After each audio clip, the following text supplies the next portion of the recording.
கர்த்தருக்கு ஸ்தோத்திரம். அன்பான தேவ பிள்ளைகளே, நீண்ட மாதத்திற்கு பின் தேவன் தம்முடைய நாமத்தை மறுபடியும் மகிமைப்படுத்த கொடுத்த தருணத்திற்காக தேவனை ஸ்தோத்திரிக்கிறேன். தேவனுக்கு ஸ்தோத்திரம்.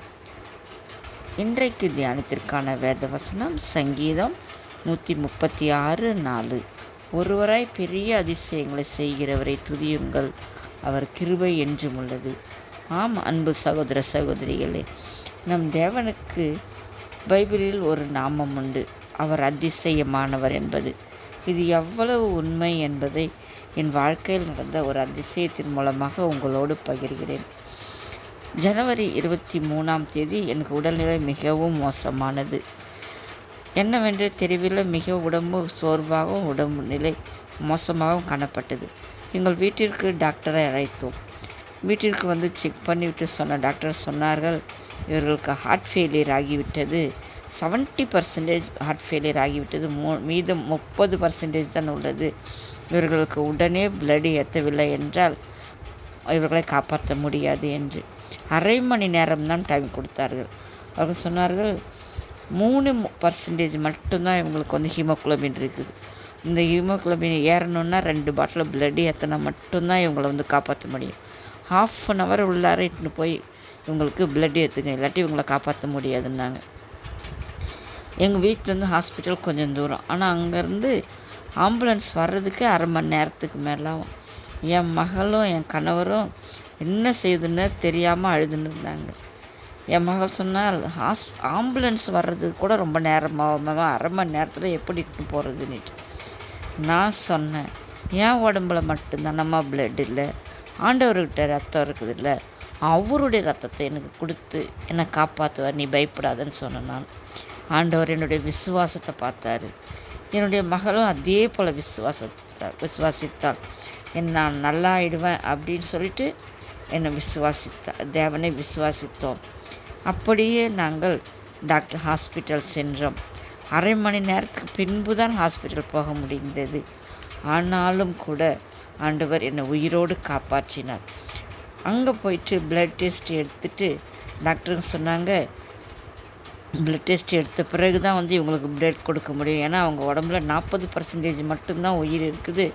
எல்லாத்தையும் செக் பண்ண பிறகு மட்டும்தான் அவங்களுக்கு வந்து பிளட் கொடுக்க முடியும்னு சொல்லிட்டாங்க. நாங்கள் பயந்துன்னே இருந்தோம். அவங்க பயப்படல. ஆனால் வந்து ஒரு விதமான இது இருந்துச்சு தான். டாக்டர் எங்கள் பிளட் டெஸ்ட் எடுத்தாங்க. எடுத்து பார்த்துட்டு டாக்டருங்க சொன்னாங்க, பிளட் வந்து இப்போ உங்களுக்கு வந்து ஏற்றவானா, ஏன்னா உங்கள் உடம்புல இப்போது 8% வந்து ஹீமோகுளோபின் இருக்குது, ஹார்ட் ஃபெயிலியர் ஆகிருக்குது. ஆனால் வந்து 8% ஹீமோகுளோபின் இருக்குது, அதனால் பிளட் ஏற்றவானாங்கன்னு சொன்னாங்க.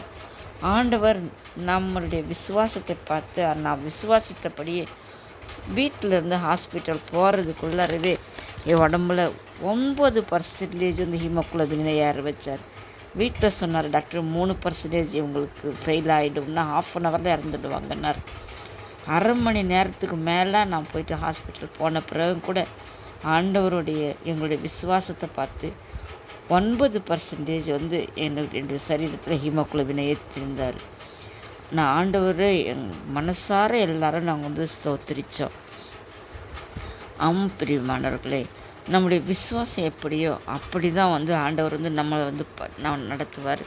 நம்ம என்னத்தை விசுவாசிக்கிறோம், எதை விசுவாசிக்கிறோன்றது தான் வந்து ஆண்டவர் பார்த்துனே இருக்கிறார். அவரால் நம்மளை காப்பாற்ற முடியும்னு விசுவாசிக்கிறோமா, அதை தான் வந்து அவர் பார்க்குறார். அவரால் செய்யக்கூடாத அதிசயமான காரியம் ஒன்றுமே கிடையாதுன்னு நம்ம விசுவாசித்தோம்னா அவர் அப்படியே செய்வார். இதை கேட்டுக்கொண்டிருக்கிற அன்பான தேவ பிள்ளைகளை, இன்றைக்கும் 6-7 மாதம் ஆயிடுச்சு. நான் நல்ல சுகத்தோடு இருக்கிறேன், பலத்தோடு இருக்கிறேன். ஹார்ட் ஃபெயிலியர் ஆகிருக்கு தான், ஆனால் கூட அதுக்கு அடுத்த டெஸ்ட் எடுத்ததில் ஒரு மாதத்துக்கு அப்புறம் நான் எடுத்ததில் 40% ஏறிடுச்சு அப்படின்னு சொல்லியிருக்கிறாங்க. 40% வந்து ஹார்ட் வந்து நல்லா வேலை செய்யுது. முன்னாடி சொன்னாங்க 30% தான் வேலை செய்யுதுன்னாங்க. அதுக்கப்புறம் 40% இப்போ வேலை செய்யுதுன்னாங்க. இப்போ 4-5 மாதம் ஆகிடுச்சு. நான் நல்லா இருந்துன்னு ஆண்டவர் வந்து என்னை நல்லா சுகத்தோடும் பலத்தோடு வச்சுன்னு இருக்கிறேன். மாத்திரைங்க எடுத்துன்னுக்கிறேன். ஆண்டவருடைய நாமத்தினால மாத்திரைங்களை எடுத்துன்னு தான் இருக்கிறேன். ஆண்டவர் என்னை இன்னும் ஜீவனோடு வைப்பாருன்னு கிறிஸ்துவின் மேலே நம்பிக்கை வந்து வச்சு விசுவாசத்தோடு நான் வந்து இருக்கிறார். ஆண்டவர் உண்டு நம்முடைய விசுவாசத்தை பார்த்து அதோட கனப்படுத்துகிற தேவன். இதை கேட்டுக்கொண்டிருக்கிற அன்பான தேவ பிள்ளைகளே, நீங்களும் கூட அவர் அதிசயங்களை செய்கிற தேவன் என்று நீங்கள் விசுவாசிங்க. உங்கள் விசுவாசத்தை அவர் கனப்படுத்துவார், அப்படியே உங்களுக்கும் செய்வார். ஆமேன்.